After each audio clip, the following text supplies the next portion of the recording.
2024년 3월 20일 오후 5시 23분입니다. 이전에 했던 분석 영상 보고 그 다음에 현 구간에 대한 브리핑 진행하도록 하겠습니다. 역사상 최고점 월봉 개수가 6개입니다. 7개째 진행 중이죠. 이번에는 월봉 개수의 역사가 새로 갱신될 수 있지만 뭐 그냥 통상적으로 나오더라도 7개, 그리고 그 이후엔 눌림이 나오고 그림을 그릴 확률이 높다라는 부분에 가중치를 두고 해석을 하고 있습니다. 과거 큰 상승장 구간에서도 이렇게 눌림이 어느 정도는 나왔어요. 지금이 어디 구간으로 속할지는 모릅니다. 여기 구간일 수도 있고요.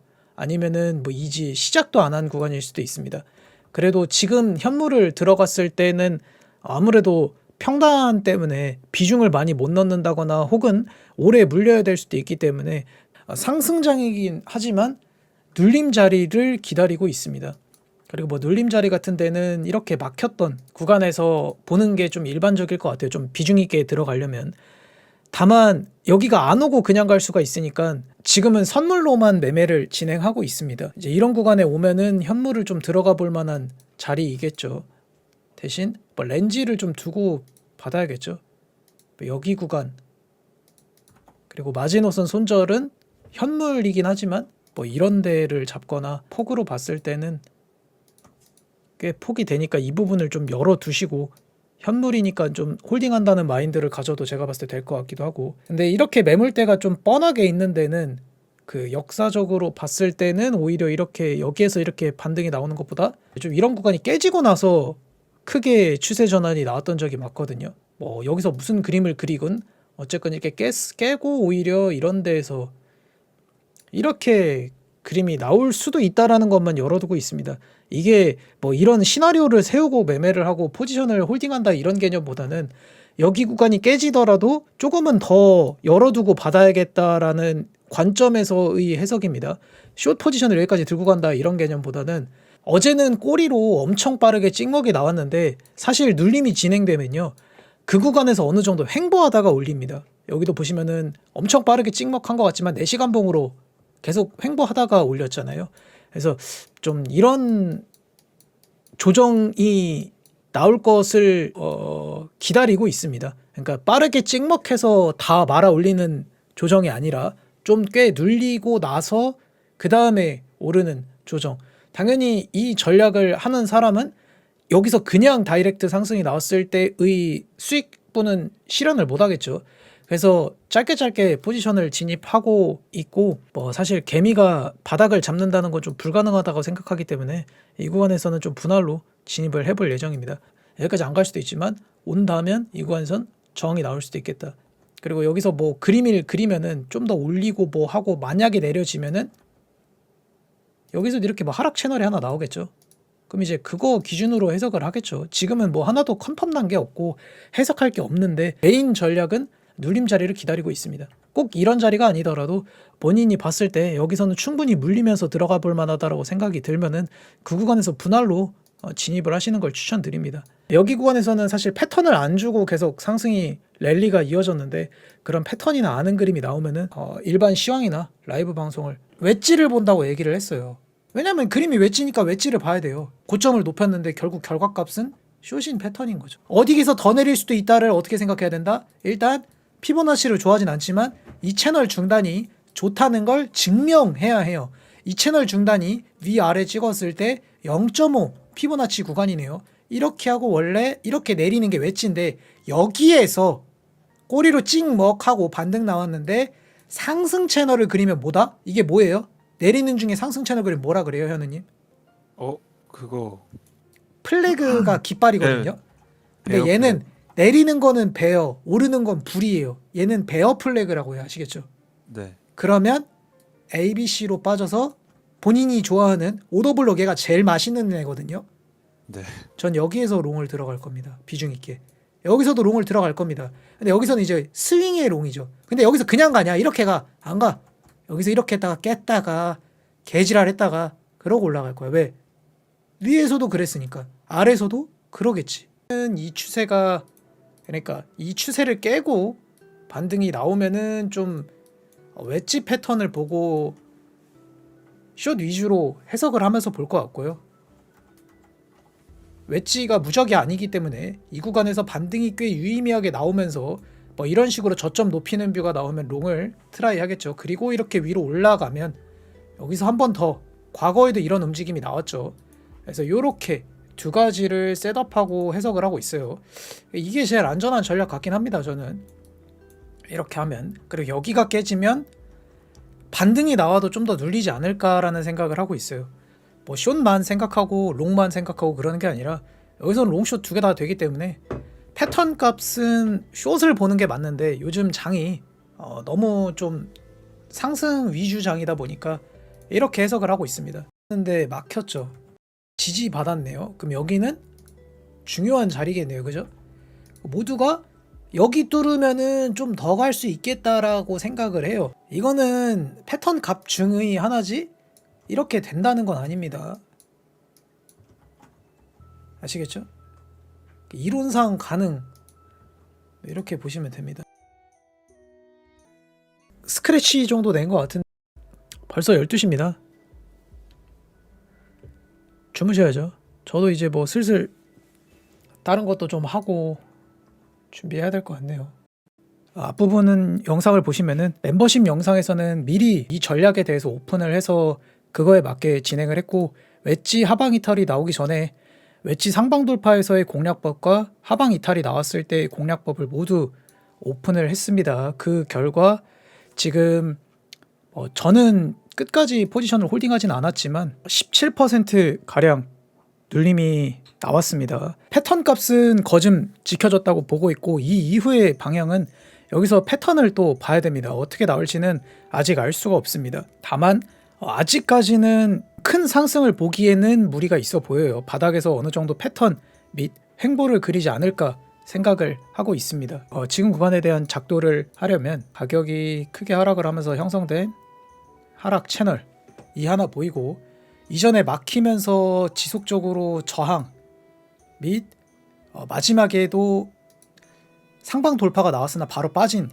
64.3 위로 캔들이 형성됐을 때 저는 롱을 볼 예정입니다. 그리고 이번 달 월봉 종가인 61.2, 그리고 이전에 꼬리로 빠르게 말아 올렸던 59.1, 이렇게 세 개의 라인을 보고 있고요. 제가 지난번에 말했던 대로 월봉 최대 개수가 이번에 갱신될지, 혹은 아니면은 이전과 동일하게 6개가 최대 개수고 음봉으로 눌림이 나올지는 아직은 알 수 없습니다. 왜냐하면 월봉 마감일이 여기 보시면은 11일하고 16시간이 남았기 때문에 아직 이 월봉 캔들의 색상을 미리 정하는 거는 시기상조라고 생각을 하고 있습니다. 다만 주봉 캔들이 좀 좋지 않은 걸 볼 수 있죠. 이전에도 주봉이 음봉 도지로 길게 나왔음에도 불구하고 상승이 나와서 이 부분도 열어뒀지만 지금은 이브닝 스타 패턴이 그려지고 있어요. 이렇게까지 뭐 눌림이 계속 진행될지 모르겠으나 어쨌든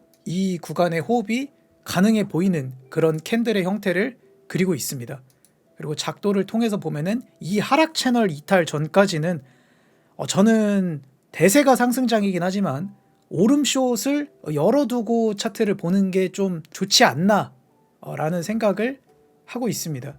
이거 할 때 좀 기준점으로 쓸 수 있는 게 이 보라색 선이 200일 이평선입니다. 4시간 봉으로 보셔도 되고 일봉으로 보셔도 되고 주봉으로 보셔도 되고, 뭐 보는 거는 본인 이제 선택인데, 1시간 봉 이평을 보면은 이 200일 이평이 처음으로 상승장에서 역배열이 나오면서 하락이 가속화되고 있는 모습입니다. 지금 구간을 보시면은 4시간 봉 200일 이평선으로 버텨지고 있는 그런 모습이에요. 저는 지금 위치에서 로스 짧게 숏 포지션을 하나 들어갔는데, 이 포지션은 로스를 짧게 잡아야만 메리트가 있기 때문에 크게 치고 올라오면 바로 손절을 하고 롱 포지션으로 스위칭을 할 예정입니다. 이 구간이 저도 보고 있던 구간인데, 숏 포지션의 익절로만 사용하고 롱 포지션을 굳이 진입을 하지 않은 이유는 어쨌든 저는 확정 수익을 실현을 했고 기다렸던 자리이기 때문에 현물 포지션을 1차로 매수를 했습니다. 지난번에 말했던 대로 53K 혹은 더 하락이 가속화돼서 50K까지 눌림이 나올진 몰라요. 당연히 안 나올 수도 있는데 여기까지 눌릴 것을 열어둔 채로 현물을 받아볼 예정입니다. 지금 구간에서도 들어가 볼 만한 코인을 들어갔는데 하나 알트 코인을 선별할 때 제가 일반 라이브 방송에서 자주 얘기를 했었는데 폴리곤이라는 종목을 매수한다고 언지를 드렸어요. 그 코인을 잠시 보시면은 윗꼬리와 윗꼬리를 이은 하락 추세, 그리고 밑꼬리와 밑꼬리를 이은 상승 추세, 여기에도 또 상승 추세가 하나 있죠. 이 추세를 근거로도 폴리곤 코인이 그래도 역사가 좀 오래되고 근본이 있는 코인이기 때문에 이 코인을 매수한다고 말씀을 드렸는데 12시간 봉이나 일봉을 보시면은 이 200일 이평이 깨지지 않았고 그 부근이죠. 비트코인과 동일하게 이런 구간에서 일봉 200일 이평이 있는 구간은 타점이 되기도 합니다. 여기 보시면은 이 구간도 반등이 나왔죠. 물론 이 전략은 상승장에서만 사용이 가능해요. 하락장 때는 보시면은 반등이 나왔으나 다 깨지고 막 이런 움직임이 많았죠. 좀 내가 그동안 담아보고 싶었던 코인을 한 번씩은 담아보기 좋은 자리 같아요. 다만 4시간 봉은 리스크가 있기 때문에 알트코인의 경우에는 일봉 200일 이평선 부근에 있으면은 분할로 매집하기 좋은 구간이라고 생각을 합니다. 리플을 보시면은 일봉 200일 이평선에 닿았죠. 이런 디테일한 작도가 없더라도 메인 상승 추세인데 이런 해석을 못 하더라도 이런 구간에서 분할로 매집을 하면은 못해도 약수익 혹은 탈출이 가능한 구간에서 매매가 가능합니다. 이렇게 크게 급등했을 때 따라 타는데 주식이나 코인이나 다 똑같이 기다렸다가 그 구간에서 진입을 하는 게 로스를 짧게 가져갈 수도 있고 좀 평단을 좋게 형성할 수 있습니다. 이 구간에서도 만약에 하락이 가속화되면은 이 평단도 나중엔 좋지 않은 평단이 될 수 있죠. 그럴 때는 뭐 계속 막혔던 라인이 뚫렸을 때를 손절 로스를 잡아도 되겠죠. 뭐 한 10%, 5% 내에서 내가 손절을 하겠다. 그러니까 내 최대 손실을 고려한 다음에 진입을 해야 돼요. 진입의 근거를 찾고 진입할 타점을 찾는 건 쉬워요. 근데 내가 어디서 손절해야 그 손절이 합리적이었냐를 잡는 건 굉장히 어렵단 말이에요. 그럴 때는 뭐 주봉이나 일봉 등 큰 프레임에서 여기서 계속 막혔던 데가 뚫렸어. 그러면은 모두가 거기서 다 던집니다. 지금 구간은 이 자리로 보여요. 업비트 차트에도 똑같은데 김프가 껴있기 때문에 해외 차트 기준으로 해석하는 게 좋습니다. 리플이 0.47불이 뚫리면은 리플을 가지고 있던 모든 사람들이 여기서 다 포지션을 종료를 합니다. 대부분이 깨고 올라와서 지지받고 추세를 이어가는 경우도 있는데 그런 경우보다는 우선은 손절을 하고 그 다음에 다시 재진입을 하는 경우가 더 많단 말이에요. 그래서 이런 부분을 열어두고 200일 이평을 기준으로 분할 매수하기 좋은 자리라고 생각을 합니다. 뭐 이런 코인뿐만 아니라 다른 코인들도 마찬가지입니다. 베이직 어텐션도 대부분 많은 개미들이 들고 있죠. 여기 보시면은 200일 이평선이 좀 아래 깔려 있죠. 그러니까 200일이 근처에 있는 것도 있고 좀 멀리 있는 것도 있어요. 사실 멀리 있는 게 조금 더 추세가 힘이 좋은 겁니다. 네, 이런 거를 이제 4시간 봉으로 보시면은 4시간 봉 기준으로 지금 이 구간은 뚫렸지만 뚫고 올라가서 여기서 버티는 걸 확인하고 여기를 손절로스 잡고 진입하는 게 가장 안전한 매매 셋업이라고는 생각을 합니다. 뭐 알트는 이런 식으로 해서 본인이 하나씩 찾아가면서 진입을 하는 게 좋습니다. 뭐 유튜버나 다른 사람들한테 무슨 코인 좋다 혹은 뭐 무슨 코인 사요 이렇게 물어보지 마시고 본인이 이렇게 찾으시면 돼요. 종목을 하나하나 선별해서. 그리고 그 과정이 있어야만 내가 돈을 그러니까 여기서 20% 40% 가는 것보다 내가 얼마를 넣을 수 있냐가 중요한 거잖아요. 비중이 중요한 거예요. 방향이 중요한 게 아니라 이런 종목들은 이런 근거와 지지저항을 내가 좀 볼 수 있다면 거기서 이제 베팅을 하는 겁니다. 저는 일단 아까 말했던 대로 폴리곤 외에 보고 있던 알트코인을 1차로 3분할 정도로 진입을 했고 거기에서 그냥 시세 분출이 나왔을 때는 메인으로 보고 있던 하락 추세나 저항이 깨졌을 때 추가로 진입을 하면 됩니다. 그러면은 만일 이 구간에서 크게 반등이 나왔다고 칠게요. 그리고 나서 이 구간에서 지지받는 걸 확인을 했어. 그러면 제 평단은 이 정도가 되겠죠. 똑같은 물량을 넣을 거니까. 그래서 이 구간에서 뭐 여기까지 갈진 모르겠지만 그러니까 어느 정도의 변동률을 먹고 익절을 하는 겁니다. 왜냐하면 알트코인은 종목이 너무 많아요. 한 가지 종목에 사랑에 빠지면 안 됩니다. 현물은 1차 매집을 한 상황이고 눌림이 나왔을 때 더 들어갈 여유 자금이 있고 혹은 여기서 시세 분출이 그냥 나오면 메인 저항을 뚫을 때 재진입을 해볼 예정입니다. 제가 쉐어해드리는 작도를 근거로 이 구간이 뚫리면 조금 더 안전하겠다. 이 구간이 뚫리면 좀 더 내리겠다를 본인이 판단할 수 있어야 됩니다. 차트에서 대응의 요소는 적게 들어갈수록 좋은 겁니다. 저는 이런 부분을 설계하고 이전부터 눌림 자리를 기다렸기 때문에 위에서 무리하게 현물 매수를 안 해서 현물 자금을 살 여윳돈이 남아 있어서 이렇게 진행을 한 거고, 만일 너무 위에서 평단이 물려 있는 사람이라면 이런 구간에서 분할로 물타면서 탈출을 하실 준비를 하셔야겠죠. 뭐 1억 간다 10억 간다에 흔들리지 마시고 본인이 내가 잃었을 때 감당 가능한 선에서, 그리고 비트코인이 지금 많이 올랐는데 여기서 더 오를 걸 바라는 것도 맞지만 눌림을 기다린 사람이 더 좋은 매매 셋업을 짤 수 있는 겁니다. 그게 이 시장의 첫 번째 사이클을 이해한 사람이겠죠. 큰 뷰에서는 하락이 이어지고 있기 때문에 숏 포지션을 메인으로 진입을 하고 있고 현물은 분할로 진입을 하고 있습니다. 이 이후에 패턴이나 그림이 나오면 그때 영상을 다시 재촬영하는 걸로 하겠습니다. 감사합니다.